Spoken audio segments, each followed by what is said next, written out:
যাদের বিবাহ হচ্ছে না তারা যদি নবীদের শেখানো এই ছোট্ট একটি আমল করতে পারেন, ইনশাআল্লাহ তাআলা আপনাদের বিবাহ অতি দ্রুত হয়ে যাবে।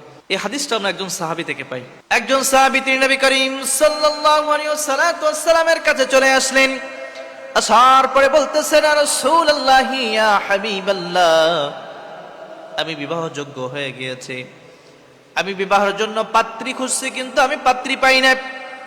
আপনি আমাকে কোনো আমল শিখিয়ে দেন যার কারণে আমি ওই আমলটা করে আমি একটা বিবাহের ব্যবস্থা করতে পারি।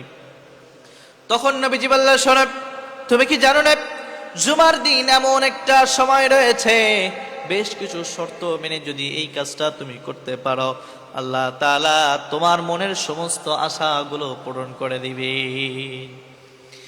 এই কথা শোনার পরে তিনি আরো আনন্দে উৎফুল্ল হয়ে গেলেন, বললেন, ইয়া রাসূলুল্লাহ, ইয়া হাবিবাল্লাহ, আপনি আমাকে ওই সময়টার কথা বলে দেন এবং কি শর্ত মানতে হবে এই শর্তগুলো আপনি আমাকে বলে দেন।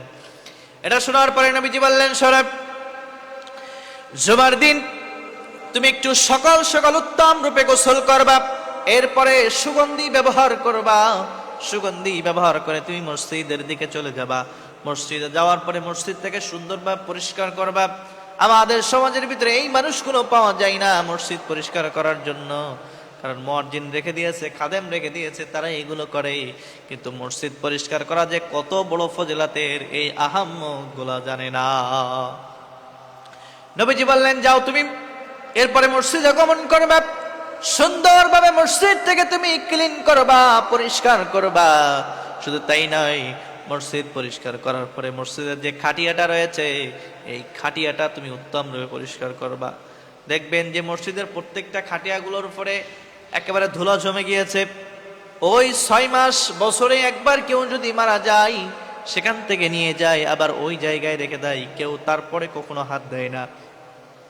বলল, তুমি খাটিয়াটাকে সুন্দরভাবে পরিষ্কার করবে, এরপরে যখন ইমাম সাহেব মিম্বারের উপরে বসবে তুমি তার কাছাকাছি যেয়ে বসবা। কাছাকাছি বসার পরে সুন্দরভাবে তুমি যে খুতবাগুলো দেবে সেগুলো শুনবা। শোনার পরে যখন জুমার 2 রাকাত নামাজ আদায় হয়ে যাবে, ওই 2 রাকাত নামাজ আদায় করার পরে তুমি আল্লাহ তাআলার কাছে চাইবা তোমার বিবাহের জন্য। অবশ্যই অবশ্যই আল্লাহ তাআলা তোমার মনের দোয়াগুলো কবুল করে নিবে।